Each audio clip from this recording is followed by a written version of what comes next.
एक यात्रा जो जनसंघ के रूप में 1952 से शुरू हुई और उसके एक नए अवतार के रूप में 6 अप्रैल 1980 से भारतीय जनता पार्टी की यात्रा शुरू हुई।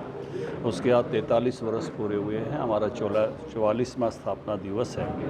इसमें बहुत लोगों ने अपने बलिदान दिए, श्यामा प्रसाद मुखर्जी, दीनदयाल उपाध्याय, और ऐसे केरल से लेकर कश्मीर तक अनेक ऐसी शख्सियतें इस विचार को लेकर आगे बढ़ी और अपने प्राणों तक की भी बाजी लगाई।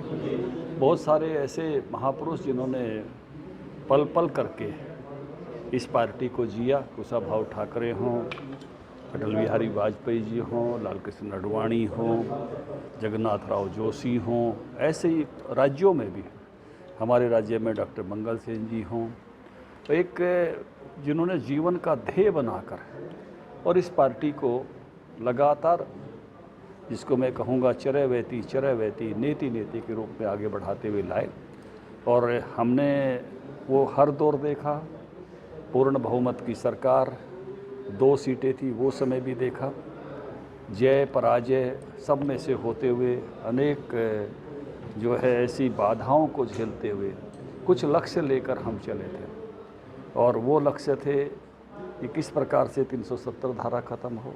भारत, मुझे याद है जिस समय में कोई सोचता नहीं था, उस समय जनसंघ ने प्रस्ताव पारित किया था कि भारत परमाणु शक्ति संपन्न राष्ट्र हो, राम मंदिर का पुनर्निर्माण हो, भारत किस प्रकार से एक गौरवशाली शक्तिशाली भारत बने।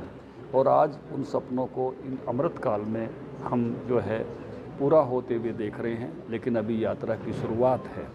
जैसे प्रधानमंत्री जी ने अभी अपने उद्बोधन में कहा, भारत को अभी बहुत आगे जाना है और भारतीय जनता पार्टी के कार्यकर्ता को इसका निमित्त बनना है।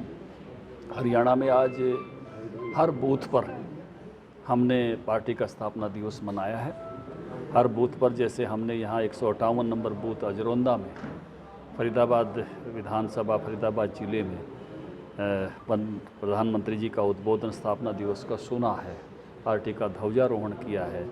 इसी तरह से सब बूथों पर और सब पन्ना प्रमुखों के घरों पर, सब कार्यकर्ताओं पर, एक 5 लाख घरों पर आज पार्टी का ध्वज फहराने का लक्ष्य लेकर हम चले थे। और हमारे कार्यकर्ताओं ने शाम तक जो रिपोर्टें आएंगी, इस महती लक्ष्य को पूरा किया। मुझे ये पूरा विश्वास है, क्योंकि जितनी अच्छी योजना बनी थी, हर बूथ तक ध्वज पहुँचे हुए थे, हर पन्ना प्रमुख इसके लिए पूरी तरह से जुटा हुआ था। आज इतनी सोशल मीडिया पर मैं देख रहा हूँ कि फ़ोटोज़ हैं ध्वज लगाते हुए की। तो इस लक्ष्य, महती लक्ष्य को जो है भारतीय जनता पार्टी पूरा कर रही है। और आज हमारे लिए एक ये जन्मदिन भी है पार्टी का, तो सेलिब्रेशन भी है। और उस नाते से पार्टी इसको उत्सव की तरह ही मना रही है। आज ही के दिन हमारे राष्ट्रीय अध्यक्ष जी वॉल राइटिंग शुरू कर रहे हैं। मैं भी यहाँ वॉल राइटिंग करूँगा। एक बार फिर से मोदी सरकार, ये वॉल राइटिंग फरीदाबाद से मैं शुरू करने वाला हूँ। हमारे जिला अध्यक्ष, मंडल अध्यक्ष और बूथ अध्यक्ष भी आज के दिन दीवार लेखन करेंगे। इन 3 कामों को लेकर आज हम चले हुए हैं स्थापना दिवस पर। आज फरीदाबाद आने में एक और भी मेरा निमित्त है। महान स्वतंत्रता सेनानी, जिन्होंने 1857 के प्रथम स्वतंत्रता समर में अपना बलिदान दिया, राजा नाहर सिंह, उनकी एक प्रतिमा मूलचंद जी के क्षेत्र में लग रही है। उसका आज भूमि पूजन है। उसी में सहभागी होने के लिए मैं आज पहुंचा हूं। हम उसमें भी सहभागी होंगे। नरेंद्र जी, मूलचंद जी, हम सब लोग। उनके साथ राजा नाहर सिंह जी बलिदान हुए, गुलाब सिंह सैनी, भूरा वाल्मीकि, कुशाल सिंह, इन सब लोगों को फांसी चांदनी चौक में दी गई थी।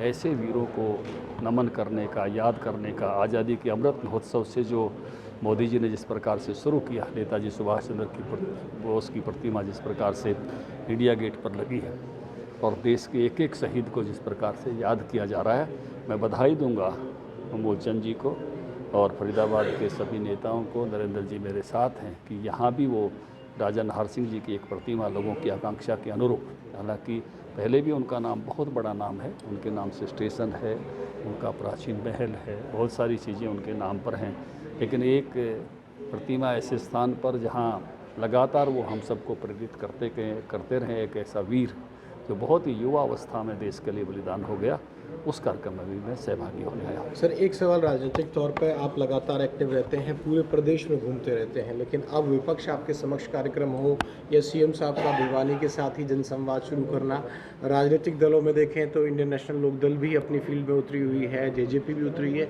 माहौल किस तरह से 2024 का इलेक्शन का नज़र आता है? क्योंकि बतौर प्रदेश अध्यक्ष आपके कार्यक्रम की जानकारी हमें रहती है, तो आप तो घूमते ही रहते हैं, लेकिन अब एक जो क्वांटिटी है या कहें कि इंटेंसिटी के साथ बढ़ गए हैं सभी दल, कहीं ना कहीं राजनीतिक माहौल को गरमा रहे हैं और लग रहा है कि 2024 की तैयारियां 23 में ही शुरू हो गई।